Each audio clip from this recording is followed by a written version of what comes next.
भगवान की जय।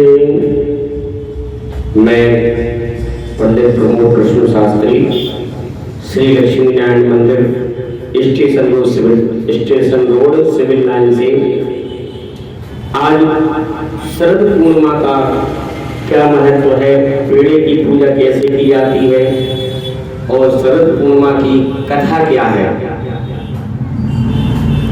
ये कथा मैं आप लोगों को सुना रहा हूं कि बहुत समय पहले की बात है कि एक बार कर तल कर बीना, अपने हाथों में बीना लेकर के श्री नारद जी अनेक लोकों में घूमते घूमते जब विष्णु लोक को पहुंचे तो विष्णु भगवान की वंदना भक्ति भावपूर्ण रूप से करने लगे। तब तो भगवान विष्णु प्रसन्न होकर के प्रकट हुए और बोले कि हे मुनि श्रेष्ठ, आपने मुझे कैसे याद किया? तो नारद जी कहते हैं कि प्रभु आप तो अंतर्यामी हैं, हम क्या चाहते हैं सो आप सब कुछ जानते हो। प्रभु मुस्कुराए, कहा कि हे मुनि श्रेष्ठ आप ही वर्णन करें। तो नारद जी कहते हैं कि प्रभु जैसी आपकी आज्ञा, प्रभु मैं मृत्यु लोक से चला आ रहा हूँ, वहां पर मैंने मानो कि कोई तन दुखी, कोई मन दुखी, कोई धन में रहे तो दास, बोले कोई तन से दुखी है, कोई मन से दुखी है और कोई धन के लिए दुखी है। जब मैंने इस प्रकार के और कर्मों से पीड़ित मनुष्यों को देखा तो मैं आपके पास आया हूं कि हे नाथ, उन दुखी मनुष्यों का कष्ट दूर कैसे होगा?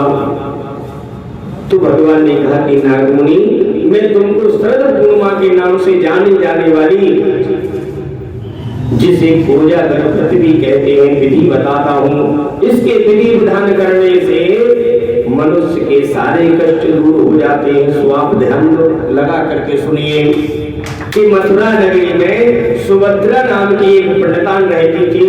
वो शरद पूर्णिमा का व्रत रखती थी। भगवान उससे प्रसन्न हुए, तब इच्छित वरदान देते हुए कहा कि इसकी विधि विधान सभी को बताइए। तब वही एक साहूकार को यह व्रत की विधि बताती है। साहूकार ध्यान से सुनने लगता है। सुभद्रा देवी बोली कि मैं शरद पूर्णिमा पुण्य का व्रत करती हूँ, यह उसी का फल है। साहूकार ने पूछा कि इसकी विधि क्या है? तो सुभद्रा बोली कि एक लकड़ी के पट्टे पर एक लोटा पवित्र जल भर करके रखे, एक रोली से उस पर स्वास्तिक का चिन्ह लगावे, इसके बाद पीतल के गिलास में गेहूं के दाने भर करके रख दें, गिलास पर दक्षिणा चढ़ावे, इसके बाद स्वयं तिलक लगाए, इसके बाद 2.5 पाव शक्कर और 2.5 पाव खोआ दोनों को मिला करके 6 पेड़े बनाए और पूजन करके एक पेड़ा प्रभु को चढ़ावे तथा दूसरा पेड़ा स्वयं माने अपने पति देव को ग्रहण करावे, तीसरा पेड़ा अपने मानदान को देवे, जैसे भांजे भांजी ननद बहन आदि को दिया जाएगा। चौथा पेड़ा अपनी सहेली से बदले, यदि सहेली न बदले तो मंदिर में चढ़ावे, जो सहेली 6 माह व्रत रखे उसे ही पेड़ा दे। 5वां पेड़ा घर के सदस्यों को बांटे, छठे पेड़े के 6 भाग बनाए, एक तुलसी को चढ़ावे, दूसरा गौ माता को खिलावे और तीसरा अहीर को देवे, एक भाग गर्भवती स्त्री को देवे और राहीगीर बालक को देवे तथा 6वां भाग कुंवारी कन्या को खिलावे। इस प्रकार 6 पेड़ा व्रत करें। लोटे में रखे जल से चंद्रोदय के समय चंद्रमा को जल चढ़ावे। घर जाकर के साहूकार ने पत्नी को व्रत रखने के लिए कहा। तब उसकी पत्नी ने व्रत की विधि पूछी। व्रत की विधि जान करके तब व्रत शुरू कर दिया, जिसका फल यह मिला कि साहूकार के यहाँ 2 कन्याओं का जन्म हुआ। बड़ी का नाम सावित्री और छोटी का नाम चंद्रमुखी। दोनों पूजन कार्यों में रुचि रखती थी एवं प्रतिदिन पूजन करती थी। दोनों का विवाह संपन्न घराने में कर दिया गया। दोनों बहनें शरद पूर्णिमा का व्रत करती थी। सावित्री विधि विधान से व्रत रखती थी, अतः उसे सुंदर संतान की प्राप्ति हुई।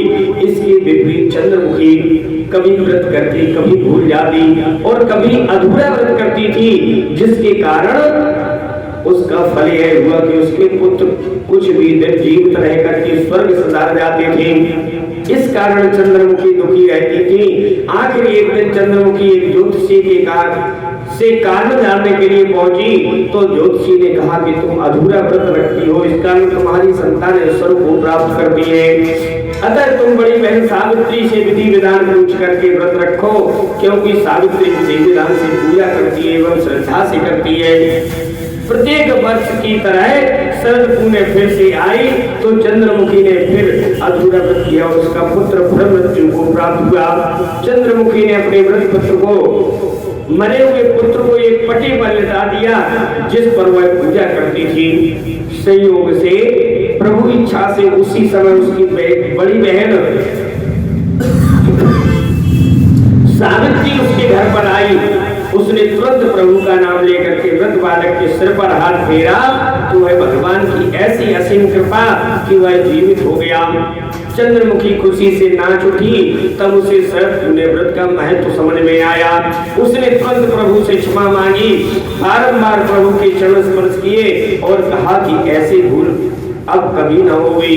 साथ ही सभी पड़ोस में सगे संबंधियों को यह व्रत करने की सलाह दी, तथा व्रत का विधि विधान विस्तार पूर्वक समझाने लगी। अतः इस व्रत के रहने से प्रत्येक स्त्री व पुरुष सभी को मनोकामना पूर्ण हो जाती है। और इसी दिन रात्रि में खीर एक सकोरे में रख करके और छत पर खुले आसमान में रखी जाती है, जिसमें धन्वंतरी जी और अमृत गिराते हैं, जिसे अमृत की खीर कहा जाता है।